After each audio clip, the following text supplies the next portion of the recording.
ริญสุขศรัทธาสาธุชนญาติโยมท่านพุทธบริษัททั้งหลายวันนี้รายการธรรมประทีปส่องต่างก็ได้มาพบปะกับพ่อแม่พี่น้องศรัทธาสาธุชนญาติโยมแห่งครั้งหนึ่ง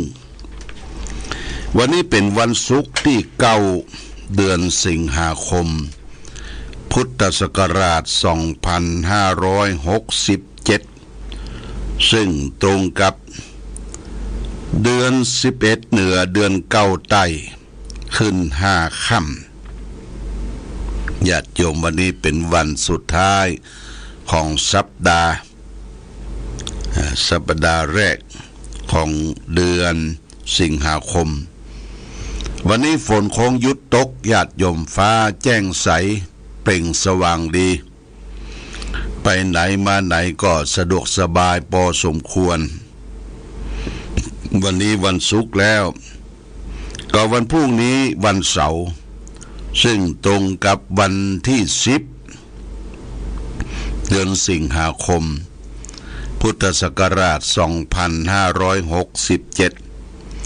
วันพรุ่งนี้ก็จะเริ่มในการประพฤติปฏิบัติธรรมในวันแม่แห่งชาติ3 วัน 3 คืนเริ่มตั้งแต่วันเสาร์อาทิตย์วันจันทร์นั้นเป็นวันแม่แห่งชาติวันที่12 สิงหาเป็นวันแม่ทุกครั้งทุกปีที่ผ่านพ้นมาเราก็ร่วมด้วยช่วยกันขึ้นมาทำความดีประพฤติปฏิบัติธรรมยังสำนักปฏิบัติธรรมของวัดพระพุทธบาทอุดมแหล่งที่21เพราะฉะนั้นก็ขอเชิญชวนญาติโยมท่านสาธุชนท่านผู้ฟังทั้งหลายมีโอกาสเวลาก็ขึ้นมาประพฤติปฏิบัติธรรมวันที่12 สิงหาวันมหาราชินี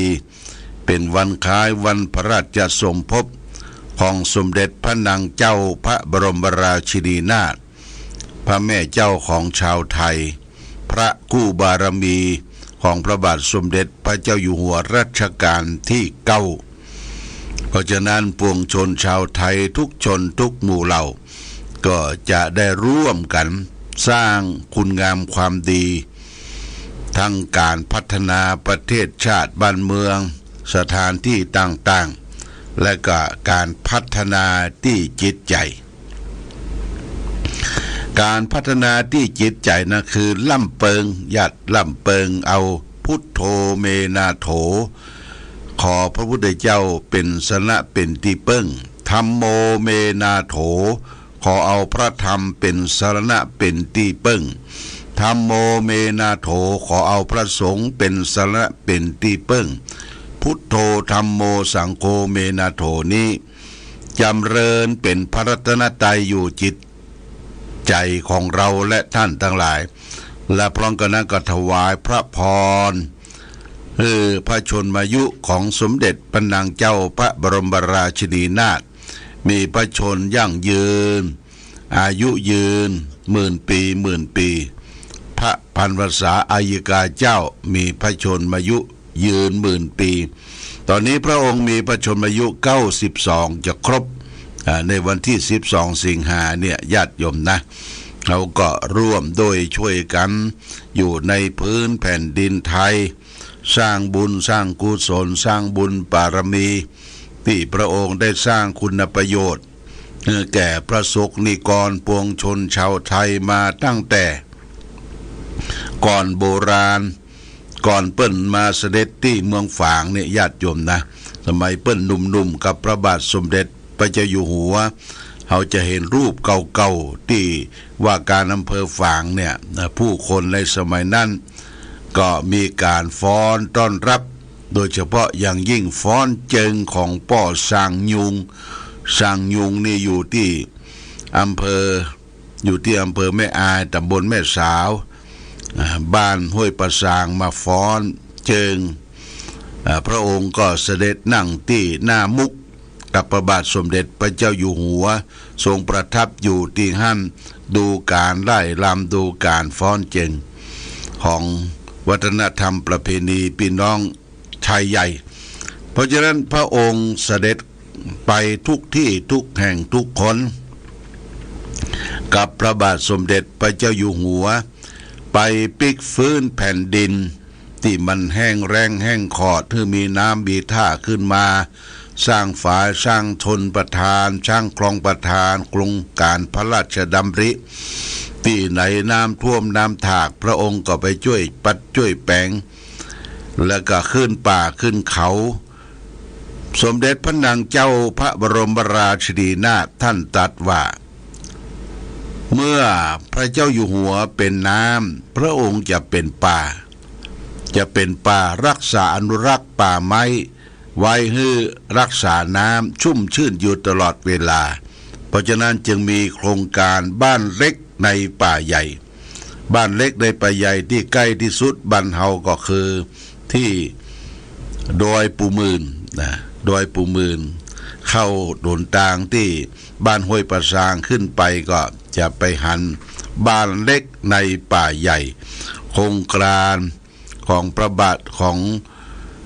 พระบาทพระบรมราชินีนาถพระแม่เจ้าของชาวไทยเราและก็โครงการบ้านเล็กในป่าใหญ่ที่อำเภอแม่ริมก็มีหลายที่หลายต่างญาติโยมอันนี้ก็คือพระองค์ทรงอนุรักษ์รักษาป่าไม้ต้นน้ำรำธารพระเจ้าอยู่หัวก็แบ่งชนประทานแบ่งแก้มริงเป็นแก้มริงเป็นให้ดูแลมี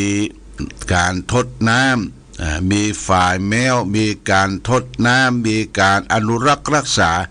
เรียกว่ามีโครงการปิดทองหลังพระหลายๆโครงการเพราะฉะนั้นเราเป็นพระสงฆ์นิกรปวงชนชาวไทย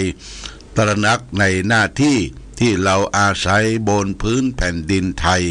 อยู่ใต้พระบรมโพธิสมภารของพระองค์ก็แสดงความจงรักภักดีเป็นคนดีของชาติมีความสมานสามัคคีถ้าเป็นข้าราชการประจำข้าราชการท้องถิ่นบ้านเมืองพื้นเมืองก็มีการทำนุบำรุงช่วยกันสมานสามัคคีรักชาติรักบ้านรักเมืองก็จะเจริญเกิดขึ้นอย่างถวายเป็นพระกุศลให้แก่พระองค์เป็นวาระต่อไป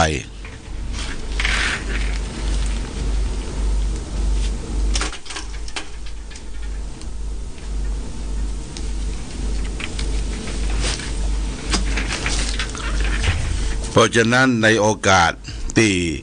วันสำคัญเกิดขึ้นทางประเทศชาติบ้านเมืองทางสถาบันเราก็ขอเชิญชวนญาติโยมนะทำความดีถวายเป็นพระคุณของแม่เป็นวันแม่นี่ก็นึกถึงแม่ก่อนแม่ผู้ให้กำเนิดเกิดลูกลืมตาดูโลกแม้แต่อยู่ในท้องในครรภ์ประมาณ9 เดือน10 เดือนท่านก็ทนุถนอมกล่อมเกลี้ยงรักษาครรภ์เป็นอย่างดีอดเปรี้ยวอดหวานอดเที่ยวอดไปในที่ต่างๆกลัวกระทบกระทั่งลูกในครรภ์ลูกกำเนิดเกิดมาก็อมเปาะอมปอยเสาะเสียงเลี้ยงดูคุณพ่อก็เป็นหน้าที่ที่จะไปเสาะหาปัจจัยสี่ก็คืออาหารการกินผ้าผ่อนต้นสบายแปลงที่อยู่ที่อาศัยและก็ยารักษาโรคดูแลคุณแม่ต้มน้ำอาบน้ำอย่างฮื้อนี่น้ำจิตน้ำใจของพ่อแม่เนี่ยประเสริฐน้ำเลิศยิ่งเป็นน้ำใจที่บริสุทธิ์เบียบเหมือนน้ำใจของพระอรหันตเจ้าน้ำใจน้ำพระทัยของพระอรหันตเจ้านี่บริสุทธิ์นะเพราะว่าจิตใจบริสุทธิ์ความรักของพ่อของแม่ก็บริสุทธิ์ฮักลูกฮักเต้ายอมพลีชีพตายแทนลูกแทนเต้าได้เนี่ยญาติโยมเพราะฉะนั้นลูกเต้าเพิ่นเลี้ยงมาใหญ่หน้ากาบานก็ไปจะลืมบุญคุณจะไปลืมบุญคุณของพ่อแม่ทดแทนพระคุณของพ่อแม่ หน้าที่ของลูกของเต้านั้นมีหน้าที่5ประการคือ1พ่อแม่เลี้ยงเอาเลี้ยงท่านตอบ2ช่วยพ่อช่วยแม่ทำการทำงาน3ดำรงวงศกุลของพ่อแม่ให้ดี4ประพฤติตนเป็นคนดีสมควรที่จะได้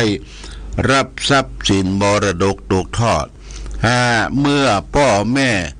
ตายหรือสิ้นชีพไปตั้งอกตั้งใจทำบุญอุทิศ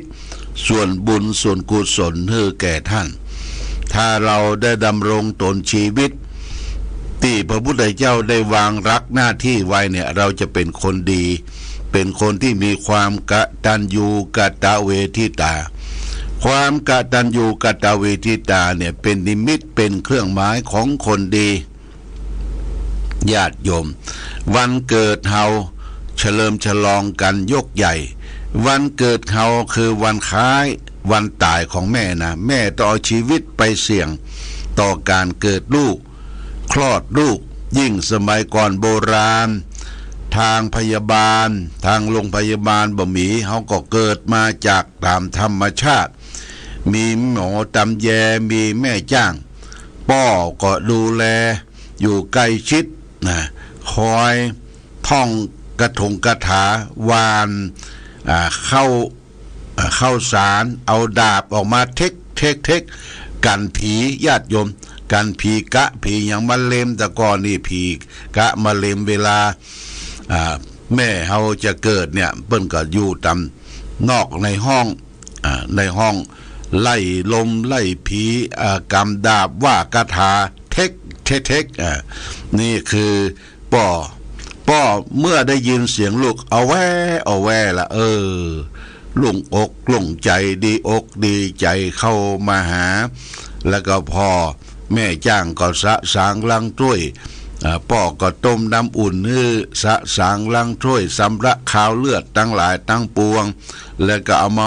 ห่อผ้าอ้อมแม่ก็ชำเลืองลูกปลอดภัยดีอกดีใจหลังจากนั้นมาแม่ของเฮาก็อยู่เดือนญาติโยมอยู่เดือนอยู่ในสุดเนี่ยตัวเหลืองไม่ได้ไปไหนอาหารการกินก็กินข้าวจีกินอันยังเตี้ยตามที่หามาได้สมัยก่อนจะมีวิตามินโปรตีนอย่างสมัยนี้กลัวอย่างเดียวคือกลัวพิษเดียนญาติโยม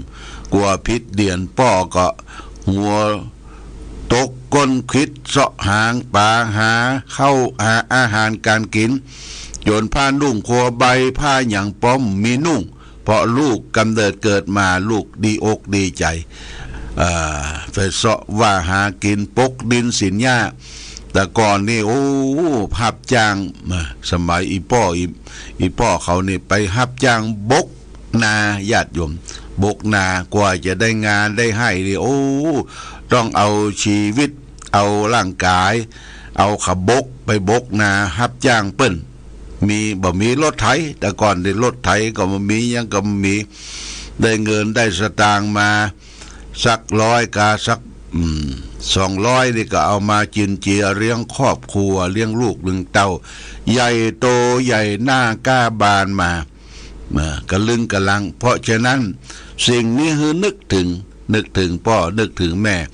รูปหน้ารูปตารูปตัวของเฮาไปสะดุดที่หน้าท้องนั่นคือสะดือของทุกคนเนี่ยสำนึกถึงว่าสะดือเนี่ยมันมีความสำคัญตอนที่อยู่ในครรภ์ของแม่เนี่ยแม่ได้กินอาหารการกินอย่างลงไปก็ไปกันกองอยู่ในรกก็ทำต่อสายไปยังสะดือของลูกสะดือของลูกก็ได้กินอาหารโปรตีนวิตามินต่างๆเนี่ยพอกำเนิดเกิดมาเพิ่นตัดสะดือเนี่ยตัดสะดือนี่ก็หินไปก็สะดือหล่อนแล้วเปิ้นเอาหกของแม่ไปฝังที่สี่แยกไปฝังที่ไหนมีรกนี่ได้ญาติโยมนะอันนี้ลำบากแต่ก่อนนี้ลำบากมากเลี้ยงลูกเลี้ยงเต้าปอแวะความลำบากนี่พ่อแม่บ่ปริปากบ่ยอมทิ้งลูกอดทนรนสู้ต่อธรรมชาติต่างๆอันยังจะได้กินอยู่ลอมปอมที่บ่กินละ คายให้ลูกคือเต่านึกถึงลูกเต่าก่อนไปเสาะปุงเสาะปลาเสาะหน่อนางหางไม้นึกถึงลูกนึกถึงแม่ที่อยู่เดือนก่อนอย่างนี้เป็นต้นเพราะฉะนั้นจะไปลืมบุญคุณของพ่อของแม่เฮามีชีวิตขึ้นมาได้ในปัจจุบันมีหน้ามีตาอยู่ในสังคมดิ้นรนหาเงินทองพอจะมีจะกินจะอยู่ฮือทำพรีนะญาติโยมมีสตางค์ฮือทำพรี5 อย่างทำพรี5 อย่างหนึ่งเปรทบีทำบุญอุทิศให้ผู้ตายทำบุญอุทิศให้ผู้ตายนะเปรทพีนะทำบุญให้ญาติให้พี่ให้น้อง2เทวทาพีทำบุญอุทิศให้เทวดา3มาตาปิตุพีทำบุญอุทิศให้แก่พ่อแก่แม่แล้วก็ทำบุญอุทิศแก่ตัวเราเองด้วยเรียกว่าเราสะสมบุญไว้กินไว้เสวยไปภาคหน้าเนี่ยต้องแบ่งเงินแบ่งทองถูกเงินทองได้มาเปิ้นแบ่งเป็น3 ส่วนที่1เอาใจหนี้เก่าส่วนที่2นั้นเล่าเอาฝากเอาไปเลี้ยงปากงูเห่างูเหวส่วนที่3เอาฝากฝังไว้เป็นกองบุญทุนนิธินี่ญาติโยมแบ่งเป็น3 ส่วนที่1เงินทองเอาใจหนี้เก่าเขาเป็นหนี้ไผญาติโยมหนี้พ่อหนี้แม่หนี้ปู่อุปการะคุณเนี่ยจะไปลืมนะไปลืมบุญคุณหนี้ของพ่อของแม่มีเงินมีทองมีปัจจัยได้อย่างมาเอาไปพ่อแม่ก่อนส่วนที่1ใจหนี้เก่าส่วนที่2เลี้ยงปากงูเห่าปากงูเหี่ยวก็คือเลี้ยงตนเองทบครัวเลี้ยงครอบครัวอยู่เย็นเป็นสุขพอกินพออยู่ดำเนินชีวิตนี่อย่างที่มันถมบะเต็มก็คือปากเขาเนี่ยมันถมบะเต็มญาติโยมวันหนึ่งกิน2 มื้อ3 มื้อกินเข้าอาหารการกินยังบะเตื้อกินน้ำแหมน้ำธรรมดาบะกินน้ำแดงน้ำที่มีพิษนะกินน้ำแดงน้ำที่มีพิษเข้าไป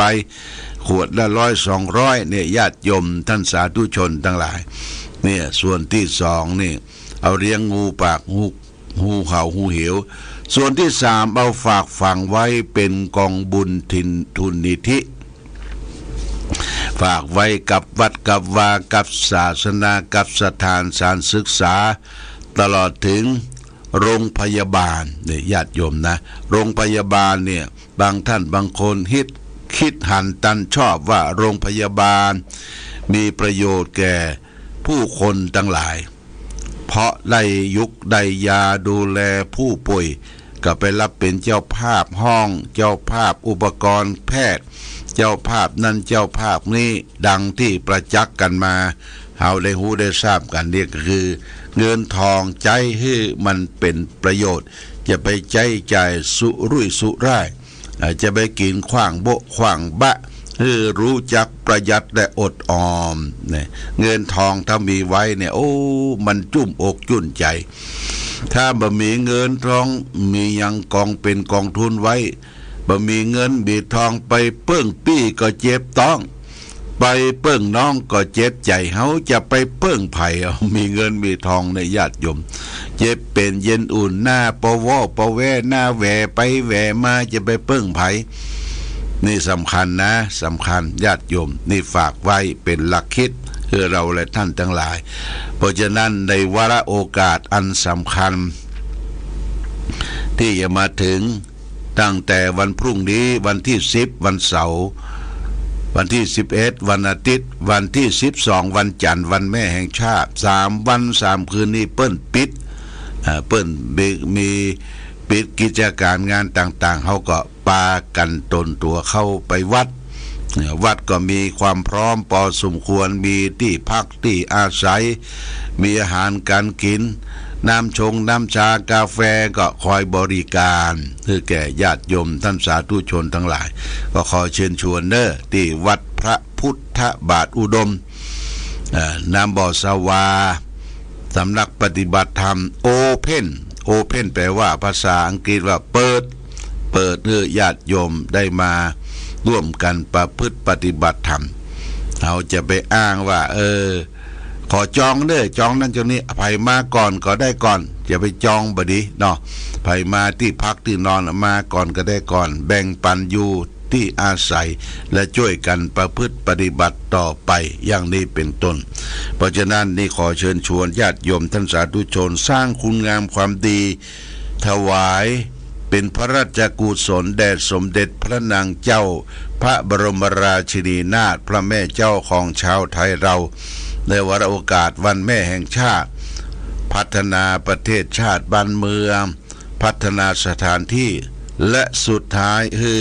พัฒนาจิตใจเป็นบุญเป็นกุศลล่ำเปิงพุทโธธัมโมสังโฆเมนาโถอยู่ในจิตในใจและก็ถวายพระพรนี่แก่พระองค์มีพระเกษมสำราญมีพระชนยิ่งยืนยานเป็นลำดับต่อไปเอาละวันนี้รายการธรรมะประทีปส่องต่างได้